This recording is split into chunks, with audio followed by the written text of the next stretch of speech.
Good morning. My name's Jack Wells. I'm from the Oak Ridge Leadership Computing Facility, and it's my pleasure and honor to chair the morning keynote and introduce my colleague, Dan Jacobson. Dan is the Chief Computational Scientist in the Biosciences Division at the Oak Ridge National Laboratory. Dan's group focuses on the development and subsequent application of mathematical, statistical, and computational methods to biological data sets in order to yield new insights into complex biological systems. Fundamentally, he's trying to discover and understand the higher order combinatorial interactions among these molecules and cellular components as they lead to emergent phenomena in organisms, i.e. the phenotypes, and how they interact with their environment. Dan and his team, including my colleague at OLCF, Wayne Joubert, won one of the two Gordon Bell prizes awarded at Supercomputing 18 last year, together with the team from Lawrence Berkeley Laboratory studying climate data sets. Dan's group's contribution was the first to break the exascale barrier at 2.4 exaflops for a 16-bit arithmetic, and their knowledge has performed the largest and fastest scientific calculations ever performed. So this morning, his topic is investigating epistatic and pleiotropic genetic architectures in bioenergy and in human health. So I welcome Dan to the keynote this morning.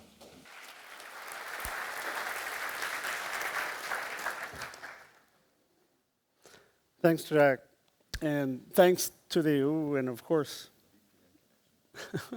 the VPN strikes again. Thanks to the organizing committee for this wonderful invitation to speak to you today.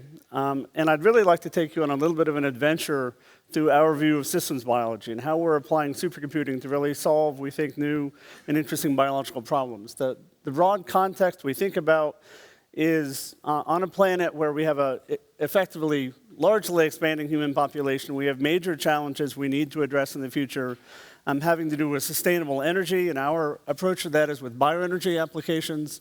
Obviously, we need to feed this population without actually destroying the planet that we live on. So we're very interested in solutions for precision agriculture. And of course, we're going to have to cure diseases of this population as we continue to grow and doing better and better medicine, in this case, precision medicine. We tend to think about biology on population scale. Biology for many, many decades was a discipline that focused on individuals of a species, individuals in a population. And the seed change really since the past decade or so has been to really start to think about populations and variation across populations in the molecular components of organisms and how that leads to these emergent properties. So ranging from studying trees for bioenergy through humans for biomedicine and many organisms in between, we're collecting data sets that are very high dimensional data sets. So on the genome variation side, we have ranging from sort of 10 to 85 million variants in the genome that we're studying in populations. In some of our populations, we've already collected about 180,000, going on 200,000 phenotypes, measurements of populations, and collecting data across all what we call the omic layers, so gene expression and protein expression and metabolite expression. In fact, the microbiome of an organism is really important. You've probably heard a lot about the importance of microbiome for human health as really a new frontier in medicine. The same thing is really true across all eukaryotes. Plants are also dependent on their microbiome. So the more we can understand the interaction between microbiome and host and how the host controls its microbiome, whether they're friendly microbes or pathogens, is of great importance. So we're collecting all of these sort of different data layers, not for the joy of data collection, but really to try to build systems biology models of an organism and understand how it functions and interacts with its environment. The overall vision is to take all of these different omic layers, capture the interactions within and across them, often in the form of network models of various sorts. We now have the ability to fairly accurately predict the three-dimensional structure of the majority of the proteins in a proteome. 5 years ago, that was probably science fiction. Now we have good methods coming out of various groups across the world. And we have a number of these pipelines up and running on CoMet and are chewing through and creating three-dimensional models of most proteins and then working on docking them together so that we can reassemble in 3 dimensions the molecular machinery of the cell. One of the reasons we're doing this is we also have compound libraries of about 28 million small molecules that we want to dock against that, with the idea that if you have proteins of interest for a specific function or disease that you want to stabilize or destabilize, these become intervention targets. So this becomes a large discovery engine that we can apply for various sides of biology. One of the workhorses as a community we've used for quite a while are genome-wide association studies, which you can really look as a matrix problem. The idea of having genome variants that vary across the population, so every row is an individual in a population, every column is how an element of the genome varies across that population. And typically in genome-wide association studies, you're just using mixed linear models to look for associations between these vectors of genome variants and phenotypes, properties of an organism that you've also measured across that same population.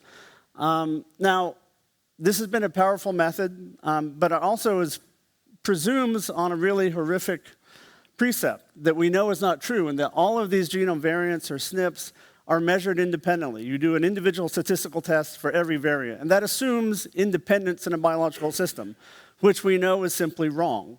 Biological systems are highly interconnected, but this is where the community has been coming from. And it's powerful, but it also has its shortcomings. Typically, you often, for a single phenotype, you view the results as what's called a Manhattan plot. This is just a negative log transform of the p-values for each one of those independent tests. And you see these, you do the magical p-value statistical game, you set an FDR threshold, and you declare everything above that threshold to be significant. That ignores this sort of balance between type 1 and type 2 error. In being so worried about false discovery rates for false positives, you're also embracing lots of false negatives.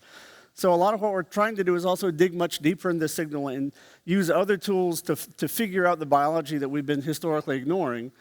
But irrespective of that, this is sort of one visualization if you're measuring one phenotype. But if you have 180,000 phenotypes, do you want to look at 180,000 Manhattan plots? Mostly that leads to blindness. I can testify, we've tried.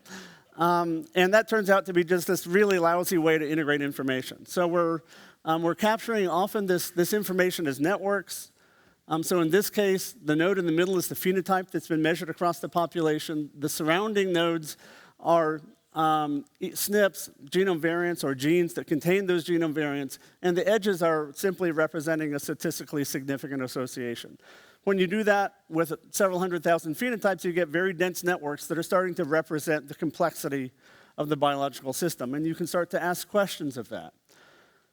As good and skeptical scientists, though, any experimental result you should not believe. Right? It's a result out of any experiment is really just the first step of a hypothesis. And typically, from one result, especially a GWES result, you go and design a whole series of other orthogonal independent experiments to support or refute that hypothesis coming out of the first one. What we realized along the way, often we do this with very painful wet lab experiments that can take years. We realized in all the data that we have collected across these populations, and in orthogonal experiments on single genotypes as well as population scale, that we've already have multiple lines of evidence built into these data sets. So in representing them as different network layers representing the different experiments and the different types of data that are associating, we've written network algorithms that can go through and take a question, and the question can be very specific or very vague.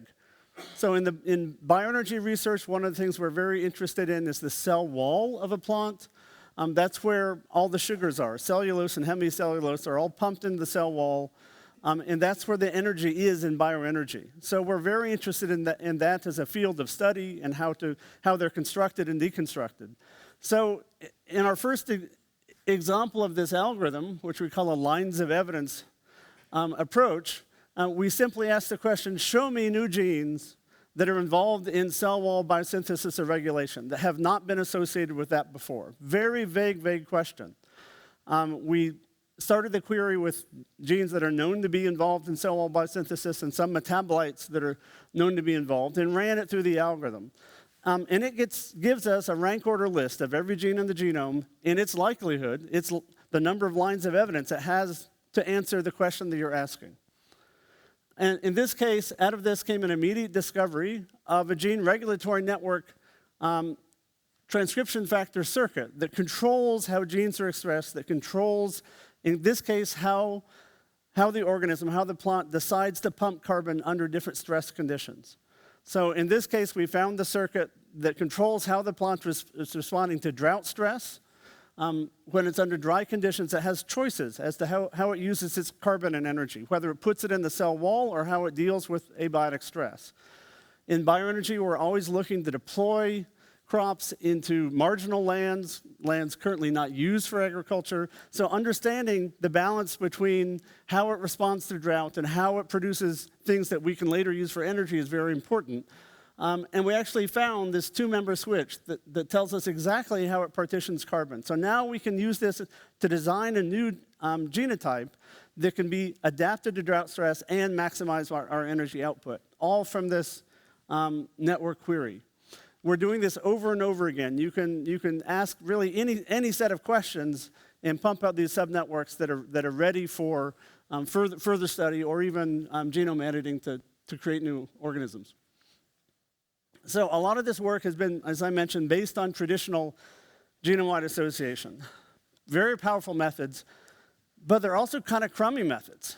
And that we know that they often only explain a tiny bit of the genetic signal.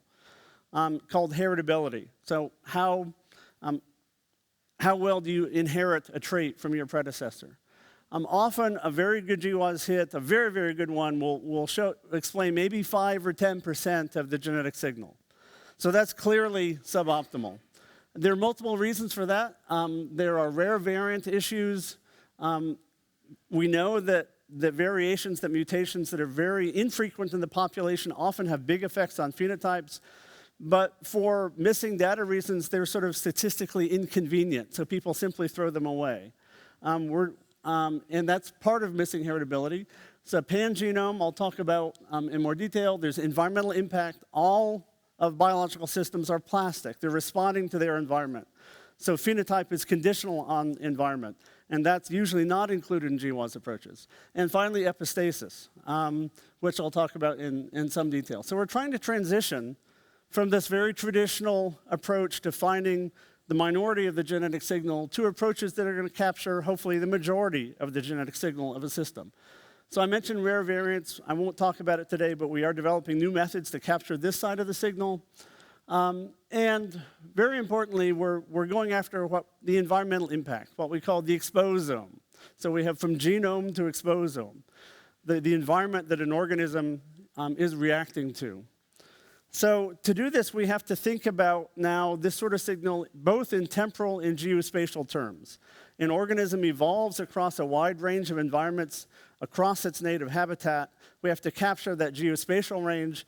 It's also conditional on seasonality. We know that there's not just one temperature in the year, unless you're living in the tropics, that an organism is adapting to all sorts of fluctuations during the year. So we have to have methods that can capture both geospatial and temporal patterns.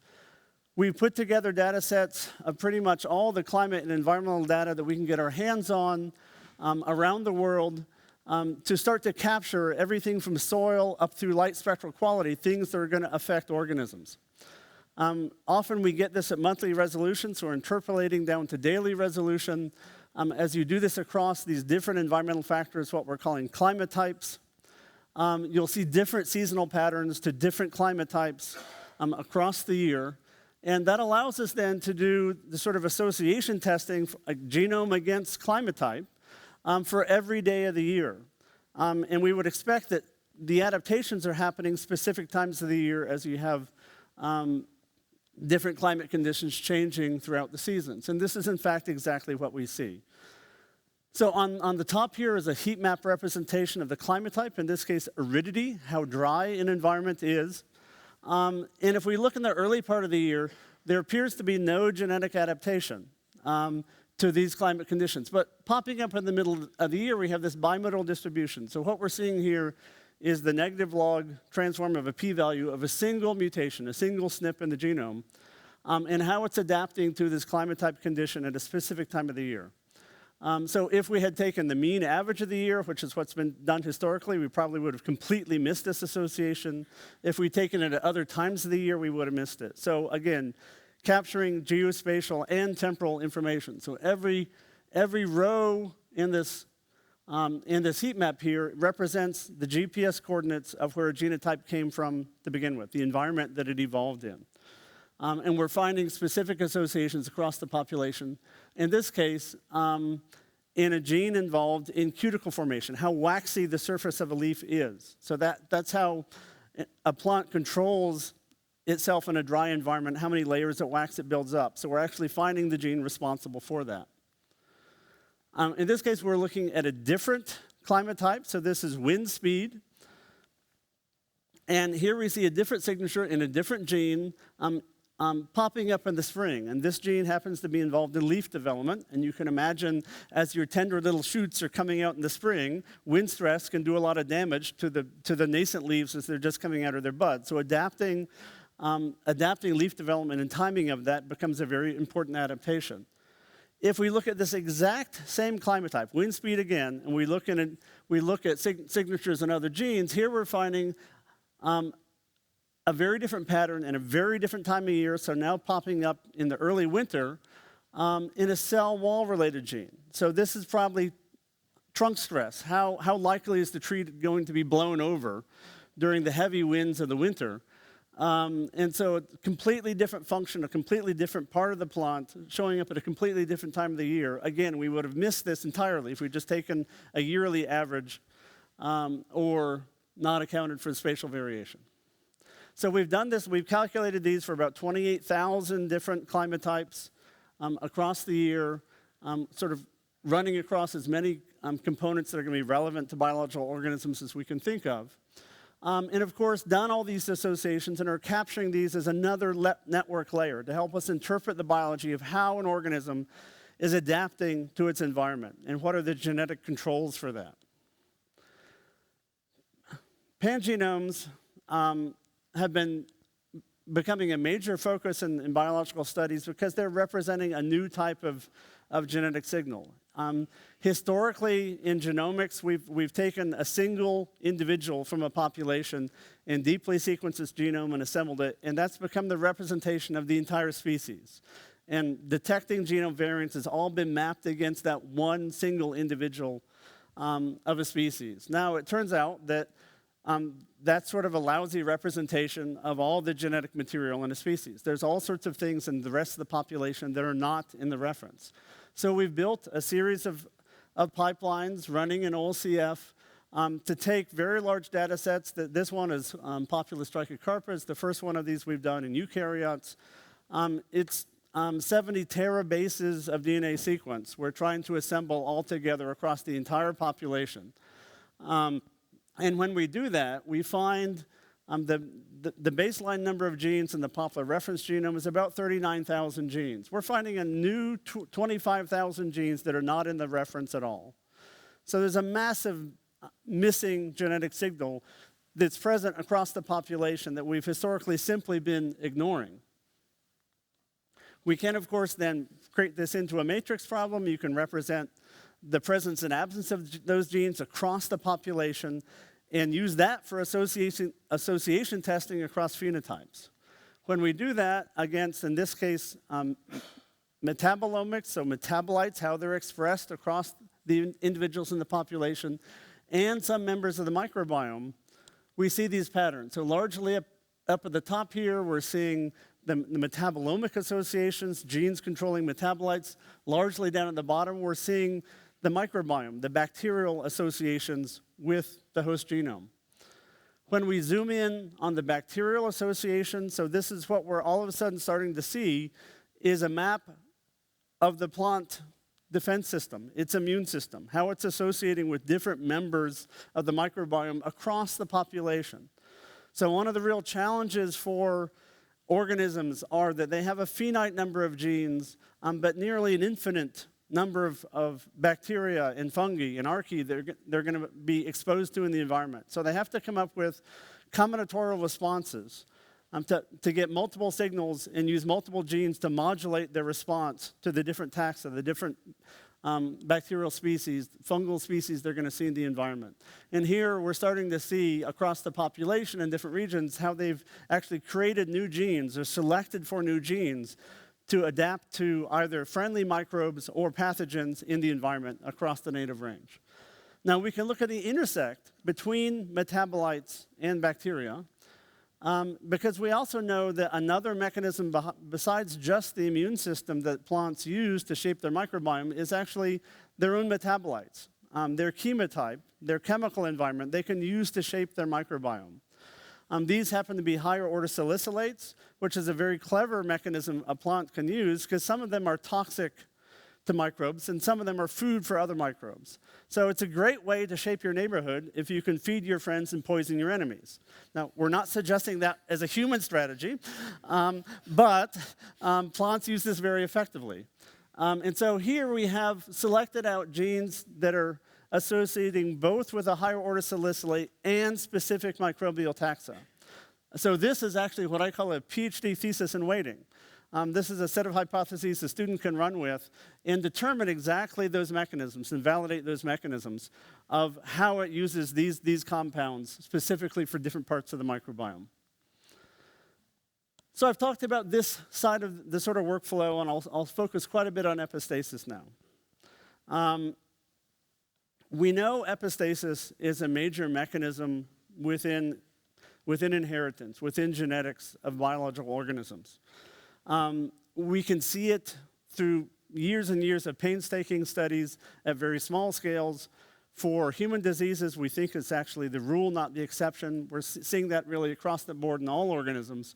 And you can imagine the concept that a single mutation in a protein complex may not have a major effect on the complex. So the definition of epistasis is that you will see an association only when you look at multiple variants at the same time. If you measure them and test them together against the N phenotype, you won't see the signal looking at them one at a time. And biologically, we think this is because a single mutation doesn't destabilize the complex. You have to have multiple mutations to destabilize the complex or the binding sites. This can be protein complexes, this can be any interacting components of a biological system are going to have this sort of signature. Now, we know it's there. The difficulty is it's tough to look for because the combinatorics of a single genome of a eukaryotic cell is pretty large. It's on the order of 10 to the 170. Silence. For context, we think there are roughly 10 to the 82 atoms in the visible universe. So the complexity of a single cell is way beyond that. So I can tease my astrophysical colleagues to say, if we talk about a big problem, we should stop saying, oh my God, that's astronomical. We should say, oh hell, that's biological. The complexity is outstanding, and there's no amount of supercomputing we can brute force our way through numbers like 10 to the 170. But we still desperately need the supercomputing, but we need more clever algorithms to explore this space. Now, the good news is that biological systems are under chemical, physical, and probably most importantly, evolutionary constraints. So, one, there have not been enough generations of any species that's ever lived on the planet to explore 10 to the 170. Just has not been enough time. But more importantly, we see all the mutations we see in a population are viewed through the lens of selective pressure. So you have a mutation, and it will stay in a population or not based on if it's beneficial or deleterious to that organism. And therefore, we're selecting for patterns. We're selecting for these correlations between genome variants by the very mechanisms of evolution. So the true combinatorial space is not 10 to the 170. It's probably 10 to the 40 or 10 to the 50, still really big numbers. But with clever algorithms and the data sets that are getting large enough in biology, are allowing us to represent the combinatorics that are truly there and then find ways to discover it. So our first approach to this has been a coevolution approach. This was an algorithm originally developed by Charlie Clymer, who's somewhere in the audience. at the time at WashU, now at Missouri St. Louis. And the underlying hypothesis here is that one mutation in an organism itself becomes a selective pressure for a compensatory mutation. Again, imagine that protein complex. You mutate one part of it. If it's falling apart, you're going to select for something that brings it back together. We know this is a phenomenon. We've seen this many, many times at smaller scales across all species. So we know it's there. The question is, how do you look for it? So in collaboration with Wayne Jobert, we took this algorithm and ported it initially to Titan and then to CoMet. And the very first step in this algorithm, depending on the species, is on the range of 10 to the 15th to 10 to the 16th vector comparisons you have to do. The vectors we did last year were in the order of 600,000 elements long. And that's just the first step. And you will want to actually do this probably thousands of times to account for population structure in a population. We apply incredibly stringent thresholds. We only save 1 out of every 3 million comparisons that meet these thresholds. And then you can store the results as a network. So the edges are genome variants, SNPs in this case, and the nodes are genome variants, and the edges are the significant correlative relationship between them. And the topology of that network is showing us the biology of how information is stored and related to each other within the genome. So we know that SNPs very close to each other on the genome are in linkage disequilibrium. This is the idea that they're simply co-inherited together all the time because there's no recombination between them. That's a well-known genetic phenomenon, and we capture that. These little blobs of tightly connected SNPs are a representation of local LD. What we're interested for the coevolution hypothesis are these much longer edges marching across the entire genome that are representing this coevolution signature of things that one becomes the selective pressure for the other, and therefore is representing epistasis. So as was mentioned, we managed to get this running as part of the early science program, thank you, Jack, on CoMet last year. And Wayne was able to figure out how to port this algorithm to use the new Tensor Core features on the Nvidia GPUs. And that gave us this tremendous boost in performance that allowed us to cross the exascale barrier last summer and in incremental performance since then. We're now up to 2.41 exaflops at 16-bit precision. I think our first reported result out of this was about 1.3 or 1.8 exaflops. And so in going up to 2.3 and 2.4, that's only a minor 500 or 600 petaflop incremental performance. I was at one point hoping we would get to 2.5 and saying, okay, 2.4 is fantastic. And my postdoc sort of slapped me and said, are you kidding me? Your incremental performance is more than twice the size of the rest of the normal capacity of CoMet as a 200 petaflop machine on the normal GPUs. So this sort of architecture is allowing us to really go way beyond where we thought we could get. But more importantly, it's allowing us to do new science, new biology that was literally impossible to do a year ago. We've been dreaming about these sorts of analyses for well over a decade, and last year it became possible for the first time. Compared to a competitive algorithm on another supercomputer, this one was only 15,000 times faster than the state of the art. Again, new science all of a sudden becomes possible. The scaling behavior of this has been incredible. The Mellanox backplane with the adaptive routing means we don't have to worry about the backplane topology. So strong scaling, as you saw, was linear. Weak scaling is absolutely flat across these algorithms. The architecture is really, really helping us. And Wayne has done a fantastic job of designing the load balancing that makes this all possible. So we can take these resulting networks, use different network metrics. So you can do breadth-first searches, you can do Markov clustering, you can do spectral clustering, to create sets out of those networks that represents the underlying biology, and use those sets for now epistatic discovery, epistatic testing, finding a lot of this missing heritability of the interacting components of a system. That gives us effectively a linear view of epistasis. We also know that there are nonlinear relationships. And for that, we're turning to explainable AI approaches. So, of course, AI has been in the news a lot. traditional AI, machine learning, and deep learning historically have been great classification engines, but effectively black boxes. And many of them have been focused on problems that aren't necessarily near and dear to the heart of science. Picking out puppies and cats in pictures on Facebook is not a great scientific research challenge. But we don't want just classification. We want to understand the patterns that are leading that classification. That's the science. That's the biology. It's those combinatorial patterns we're actually searching for.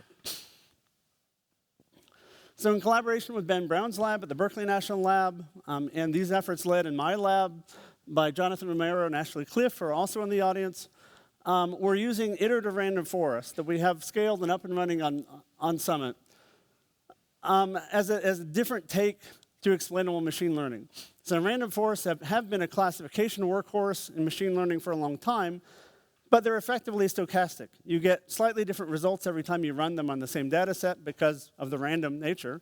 So the beauty of iterative random forests is that you run a whole series of them. So a random forest is a collection of decision trees, weak learners individually, strong learners collectively. You do one random forest, take the results of that, they become the weights for the input of the next random forest, and so on and so on. And after about 6 or 7 rounds of this, typically you start to get convergence. Your answer becomes consistent. You get the same answer every time. More importantly, in running all these random forests, you have all these different decision trees. And it turns out that your interaction space is in these paths in the splits of the decision trees. So with a different algorithm called random intersection trees, you can find these paths that occur over and over and over again as predictive, in this case, of the phenotype. And that turns out to be the epistatic space. So this is another way really to break that curse of dimensionality and find the combinatorial space that is represented in the data sets. So instead of doing individual tests at a time, we're now finding phenotypes that are conditional on all possible combinations of the genome variants in a population. This is a representation of doing this across all the metabolites across the population. So you get both an epistatic and a pleiotropic network, what genes are responsible for multiple functions. If we zoom in on this, we see the epistatic architecture around a single metabolite, which has traditionally been thought to be involved in the lignin biosynthesis pathway. In this case, we actually find it's not involved in lignin. It's actually been turned into a defense compound. It's another metabolite the plant is using to shape its neighborhood. And we see the genes associating with it are all screaming immune system, plant immune system. With the idea that we can now design new crops based on how we're understanding phenotypes and environmental associations, again, we're using random forests or iterative random forests to give us response surface representations of the combinations of genetic elements and how they can be optimized together to lead to phenotypes, to output of a system. We can also build in multiple layers of this. So in fact, in addition to the phenotypes, we can build in environmental layers and optimize an organism for both its productivity as well as its adaptation to specific environments. So this is an IRF-driven genome selection algorithm. We can simulate the results in silico and pick the parents that actually breed a species into a targeted environment. Now that we can figure out the environment, wouldn't it be nice if we knew what all the possible environments were? So we did this trivial little task of taking every point of dry land on the planet at square kilometer resolution, so that's 156 million places on the planet, built tensors representing all these environmental conditions. It's about 414,000 elements long, and then compared them all to each other, again, on Summit. Set a threshold, and you can store the result as a network. In this case, it turns into a network with 156 million nodes and something in the order of 25 trillion edges that are representing the climate similarity, the environmental similarity of every point of land on the planet.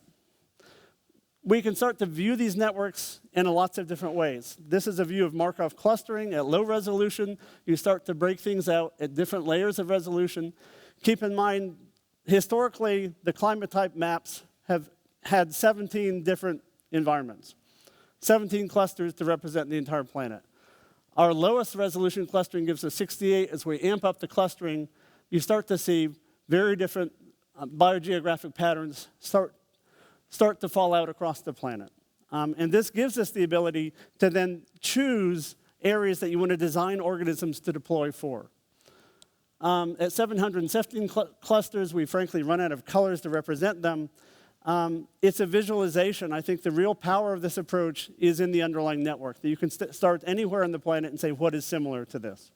This has lots of applications in different areas. We've done it globally. We're doing it regionally in different parts of the globe. Again, higher resolution clustering, breaking out different environments that you can use for biotechnology, ecology, a whole range of other studies, even biomedicine. To our knowledge, this is the largest climate type map ever predicted. It has lots of different applications. Imagine using GWES and using the genome selection algorithms. You can pick a part on the planet and design organisms specifically to thrive there. Very briefly, I'll run you through a little bit of the precision healthcare. Opioids addiction is a major issue in North America, running in the cost of trillions of dollars. The CDC estimates that roughly 10% of people who are prescribed opioids will go on to develop a full-blown addiction. 10% from a morbidity point of view, from a clinical point of view, is a horrific number. From a biological point of view, it's a fascinating number. Why only 10%? Why are we not all addicted? Opioids are actually the result of an evolutionary arms race between insects and plants. Opioids are a secondary metabolite of plants that have been selected for because it's a very clever strategy. If you have a caterpillar chewing on your leaves, if you get it stoned and happy and it falls off and stares at the stun, it's not eating you anymore. And so we are simply collateral damage of that evolutionary arms race because it's targeting fundamental neural mechanisms that are shared by all bilateral organisms. Precambrian evolution are these methods that are being selected for. I can show you sea slugs that will be stoned and happy and hallucinating on opioids. So these are fundamental mechanisms. They're very difficult to understand historically because we think they're epistatic. So this is gene by gene again and environment. But this falls into methods that we know how to do now. So we're fortunate to have this collaboration with the Veterans Administration where we have the clinical records for 23 million people going back 20 years sitting at Oak Ridge. We have 600,000 genotypes for them. That number is headed towards 2 million over the next few years. And a great collaborator named Justice to study this problem. So we can use these sorts of approaches, including the machine learning approaches, to discover the data-driven phenotypes associated with opioid addiction. But we also need to study them in model organisms because the E component. When you're looking at historical electronic health records, you don't really have a great way to capture environment. And humans usually complain if you experiment on them. IRBs are not fond of that. These are retrospective studies. So we need model organisms that we can apply stress to. And we're actually using Drosophila as an insect, the original target of opioids, as our discovery engine. It's been used for decades for biomedical research. So we figured out very high throughput ways to collect behavioral phenotypes across Drosophila genetic variant populations. We figure we can phenotype about 7 million flies in a 5-year period. So really high throughput phenotyping. And again, start to pump it through these discovery pipelines so that we can understand the epistatic architectures in humans and in insects and how their conserved mechanisms into this sort of discovery pipeline so we can look for therapeutic outcomes, ways to address addiction, ways to predict it, and ways to prevent it. All that is great, but we're greedy. We want more. We know that there are also relationships between the phenotypes, not just the genomic elements. So we want algorithms that can look for all possible interactions of phenotypes, conditional on all possible interaction of genomic variants. Of course, as you go across all these omics and phenomics layers, you can represent each one of those as a matrix. You want all possible associations within and across matrices. As we add in all the environmental information, these very quickly become data cubes and, in fact, arbitrary polytopes. To our knowledge, there's not an existing algorithm that can handle arbitrary polytopic space, so of course we're creating one. Jonathan has a prototype of a method we're calling TURF that will start to be able to explore this arbitrary polytopic space and find these biological relationships within and across all polytopes representing a biological system. These sorts of approaches have applications to lots of different areas. I've talked a lot about explainable machine learning. We're also tackling deep learning and trying to make that explainable as well. The sort of things I've mentioned for eukaryotes, we're also doing a lot of work to make these methods amenable to microbes. In the interest of time, I'll sort of blaze through this. This is just a quick preliminary result of how, in a collaboration with a group at the National Renewable Energy Lab, Greg Beckham's group, they came up with a gene that was important for their function of interest, but they had no idea what it was. It's my favorite gene annotation ever, hypothetical protein of unknown function. But we threw it into our systems biology networks and saw that everything around it was an outer membrane porin, something that looks like a channel through a membrane. We predicted the 3D structure, and in fact, it's a beta barrel channel. So when they've been confused about what this protein was doing for half a year, within a week, we had experimental results and telling them exactly where to look for function. In fact, could explain the mutations they were seeing that were loss of function, how they're actually affecting the key components of the beta barrel channel. So if you want to talk about multi-scale modeling, I would contend that we're going from single nucleotide resolution in genomes up through ecosystem interactions and all the way up to spectral light quality, which is coming from our nearest star. So that's from a nucleotide to an astrophysical phenotype. I think we're stepping across a few levels of scale here. The overall grand picture is this whole combination of all these representations and environmental data pumping through lots of different ensemble approaches of algorithms for the sort of unified vision that then leads to more and more hypotheses to generate more data in experimental systems that you can pump back in. We're able to do a lot of this work because of the fantastic resources at OLCF and start to think about these crazy projects that a year ago would have been 2 billion hours on Titan. So Jack wouldn't allow us to apply for that. But now that's only, well, that would be 340,000 years on a laptop. I'm not going to live that long. But that's 17 days on Summit, which is starting to be a reasonable thing to ask for. Big shout outs to all the collaborators. This is an incomplete list. A big shout out to Charlie Clymer in the audience for the origination of the CCC algorithm for coevolution, funding sources, student programs, et cetera. Ashley and Jonathan are in the audience and have posters here. Please talk to them. A big thank to Jack for all the support across the years in the introduction to Wayne. Peter Thornton at ORNL is our climate scientist on the climate type clustering projects. And I'm fortunate to lead a really, really fantastic group of students and postdocs and staff and faculty. The students decided we had to have a group acronym, so they came up with the Jacobson Advanced Institute for Learning, or JAIL. So when you join the group, you become an inmate and are incarcerated in science, and we have some fun with that. If you're interested in a broad range of topics, please talk to us. We're really, really collaborative. We love working with other groups to solve complex problems.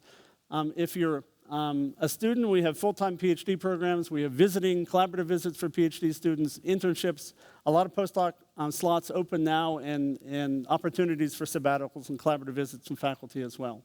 And with that, I can take questions.